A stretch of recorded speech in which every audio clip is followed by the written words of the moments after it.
Agora, Dávila, também tem um outro aspecto que chamou a atenção e ao longo do dia, principalmente após a manifestação do ministro Moraes, após a leitura desse relatório, quase uma introdução ao que viria na sequência, ele tratou de vários aspectos políticos, né? Não falou nominalmente o nome de Eduardo Bolsonaro, de Donald Trump, mas fez menção, sim, a essa suposta articulação, as medidas que foram tomadas pelos Estados Unidos, e muitos fizeram a seguinte leitura: bom, mas o ministro Alexandre de Moraes, ele praticamente antecipa a posição da corte em relação a esse processo, né? Quem assistiu o julgamento hoje saiu quase com a certeza do que irá acontecer, né, no último dia de julgamento. E até eu quero trazer para você, Dávila, duas rápidas falas do ministro Moraes, lidas por mim, abrindo aspas para o ministro relator. Um país e a Suprema Corte só têm a lamentar que se tenha tentado de novo um golpe de Estado, pretendendo-se um estado de exceção e uma verdadeira ditadura. Fecho aspas. Mais adiante, o ministro fala o seguinte: as instituições mostraram sua força e sua resiliência em que pese uma radical polarização política. Todos nós devemos afastar com todas as nossas forças e empenho a tentativa de qualquer quebra de institucionalidade. Fecho aspas, a manifestação do ministro relator Alexandre de Moraes. Ele já sinalizou qual é o posicionamento dele e, muito provavelmente, o posicionamento da turma, né, Dávila? É isso mesmo, Caniato. É um posicionamento político e não jurídico. E esta é a gravidade. Além desses pontos bem mencionados pelo Beraldo e pelo Mota, da impessoalidade do juiz, um juiz que, na verdade, é julgador, investigador e vítima, existe um outro problema, também político. Na primeira turma, nós temos 5 membros. Desses 5 membros, 3 são pessoas ligadas ao Partido dos Trabalhadores. Não só ligadas, porque o Flávio Dino foi ministro, né, e moveu ação contra Jair Bolsonaro. A mesma coisa. Então, assim, nós temos a Zanin, foi advogado de Lula e moveu ação, né? E nós temos esse posicionamento do ministro Alexandre de Moraes, que se vê como o salvador da democracia brasileira.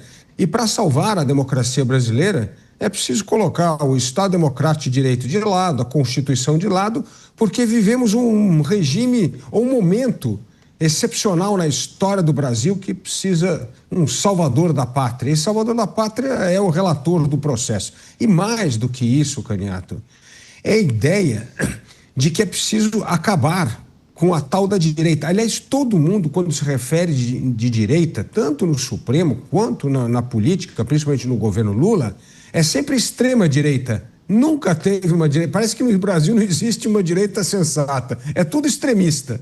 E tudo isso mostra essa conotação política. Então, se houvesse o princípio da impessoalidade, pelo menos 3 ministros da turma de 5 deveriam estar impedidos de julgar esta ação.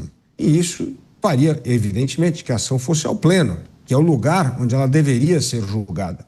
Então, tudo isso mostra a politização do caso. E a politização, como eu disse, é um fator de instabilidade da Corte, porque a Corte, ao invés de atuar como defensora da Constituição e da lei, do cumprimento da lei, passa a apelar às narrativas políticas.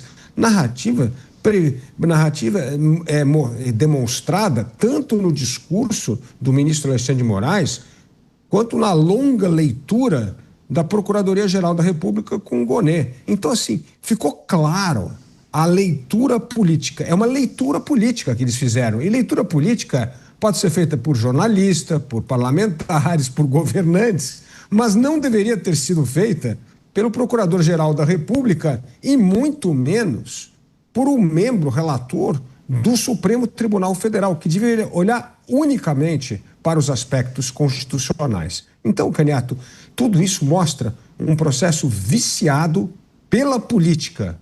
E aonde a política não deveria ter entrado é justamente no Supremo Tribunal Federal. Paulo Gonê, que não ficou para acompanhar as sustentações dos advogados. Foi criticado, inclusive, por isso. Tinha uma agenda no estado do Pará, foi para a ilha de Marajó para receber uma homenagem, enfim, essas informações que nós temos, e aí foi, inclusive, criticado de uma maneira muito elegante por Demóstenes Torres, e aí o subprocurador acabou fazendo, às vezes, de representante da PGR no primeiro dia de julgamento, depois da leitura do parecer do Paulo Gonet. Você, Cristiano Beraldo, ministro Alexandre de Moraes, já antecipa o seu voto, antecipa o seu juízo quando ele diz que as instituições se mostraram sólidas ao resistir a uma tentativa de golpe de Estado. Bom, se falou tentativa de golpe de Estado, já faz juízo de valor em relação ao episódio, né? Surpresa zero. Vocês cantaram a bola ontem, né? Não, sentença dada. E é engraçado, Caniato, porque a fala do ministro Alexandre de Moraes começa num discurso falando da importância da Constituição de 1988 para o desenvolvimento econômico do Brasil, desta economia que cresce. E assim, fala de um Brasil, primeiro, um Brasil que não existe.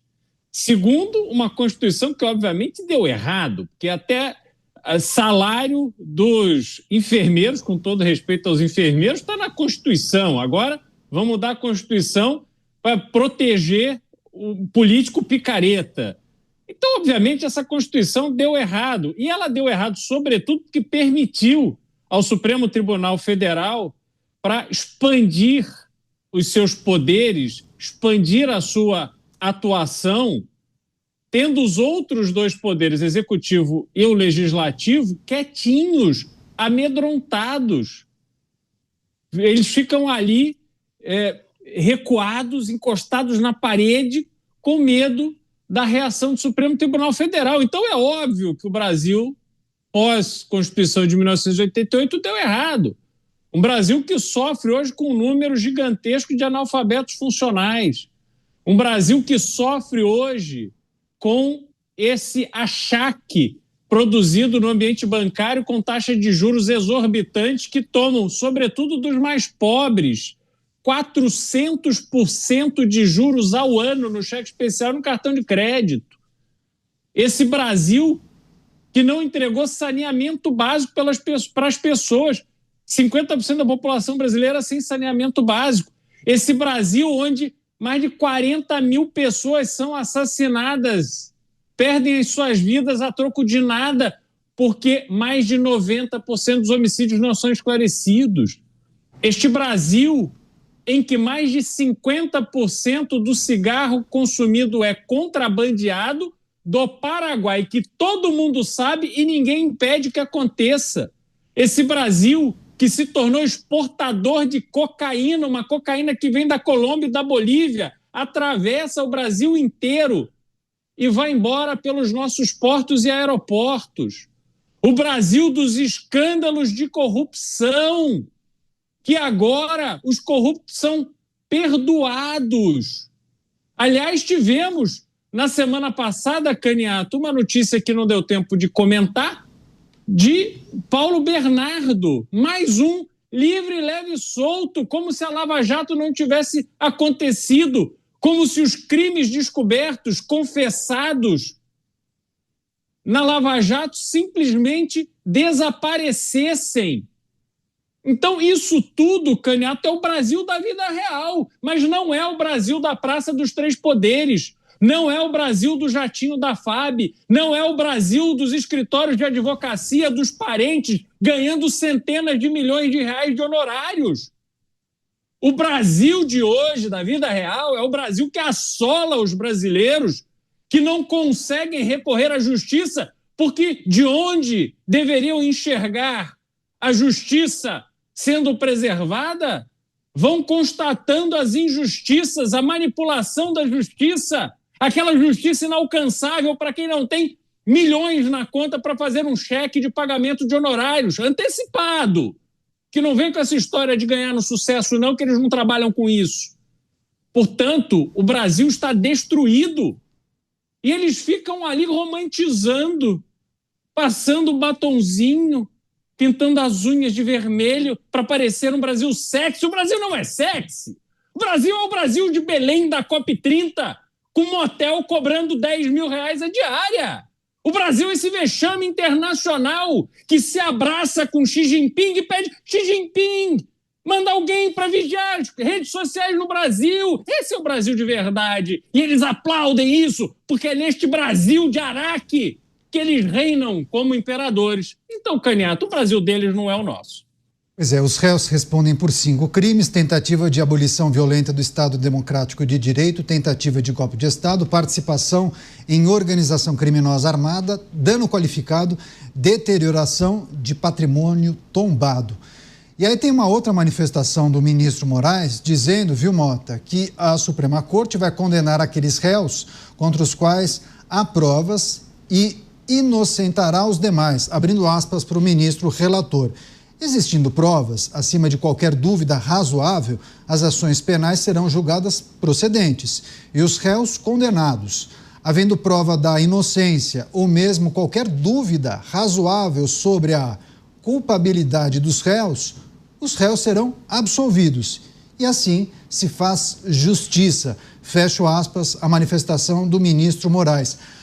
Ainda que a maior parte das pessoas com as quais eu conversei, principalmente advogados a respeito desse julgamento, diga que o resultado é aquele que vocês, inclusive, pintaram nos últimos programas, a condenação para todos os réus. Mota, você acha que, olhando um pouco para a sustentação dos advogados, talvez um advogado mais bem preparado do que o outro, consiga desmontar aquela tese da Procuradoria-Geral da República? Você aposta em uma reversão, Mota?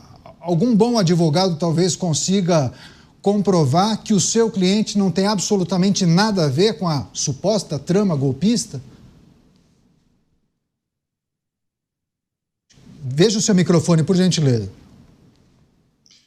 Quando o julgamento tem esse teor político, Caniato, me parece que essas coisas não são muito relevantes. A gente, às vezes, tem que ser didático aqui, porque a confusão informacional que cerca esses processos todos é muito grande.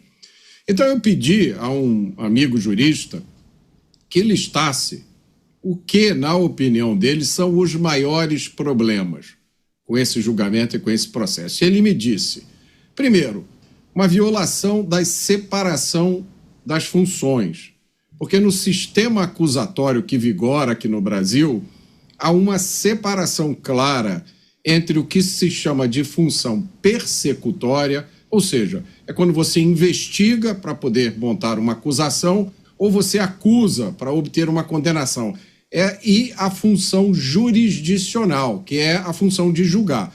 Então, no Brasil, até muito pouco tempo, a função persecutória de investigar e de acusar era só da polícia e do Ministério Público. E parece que, na teoria, ainda é isso. Se você for olhar o que dizem os livros de direito, a função jurisdicional, ou seja, a função de julgar, é do judiciário. Então, isso, nesse processo, não está sendo observado, porque o próprio tribunal deu início, por iniciativa própria, à persecução penal, ou seja, a busca da punição para os envolvidos através da instauração de inquéritos. Segundo ponto, esse processo, dizem os meus amigos juristas, deveria estar na primeira instância, jamais na Suprema Corte. Ali só há uma pessoa com foro privilegiado, que seria o delegado, o deputado federal Alexandre Ramagem, o que não seria motivo para julgar todo mundo na Suprema Corte. Terceiro ponto, ainda que fosse julgado na Suprema Corte, esse julgamento deveria ocorrer no plenário, porque foi no plenário que aconteceram grandes julgamentos. Todos os grandes julgamentos que a Corte fez aconteceram no plenário. E aí foi levantado um argumento de que não, esse julgamento não pode acontecer no plenário, porque isso ia atrapalhar a pauta do plenário.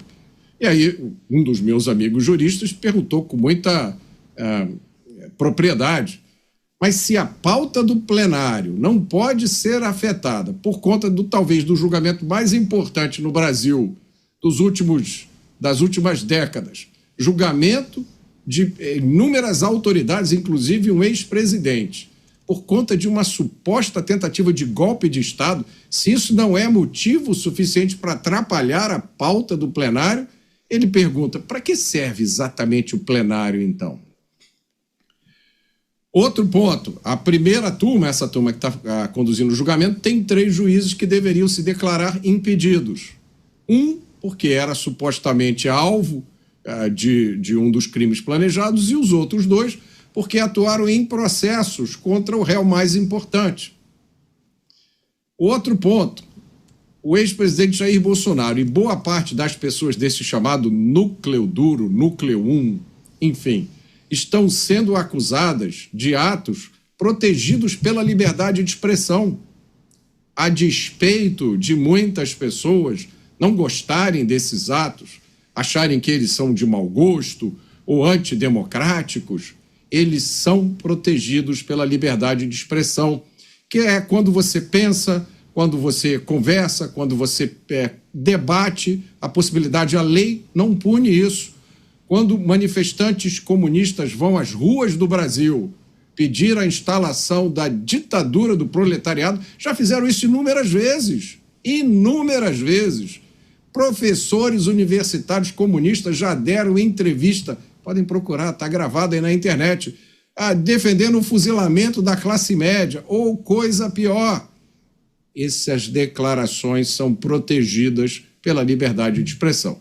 E o quinto problema, que dizem os meus amigos juristas, vai fazer com que as prováveis sentenças sejam absurdamente altas, é somar o crime de golpe de Estado com o crime de abolição violenta do Estado Democrático de Direito, que são a mesma coisa. Aqui no Rio de Janeiro, só para dar a dimensão do que está acontecendo, aqui no Rio de Janeiro, quando um traficante é preso com um fuzil, ele não é processado pelo crime de porte ilegal de arma, porque esse crime é absorvido pelo crime de tráfico de drogas. Porque a justiça brasileira chegou à conclusão de que ter uma arma é essencial para a função de traficante. Então, isso dá uma ideia da situação com a qual a gente está lidando agora.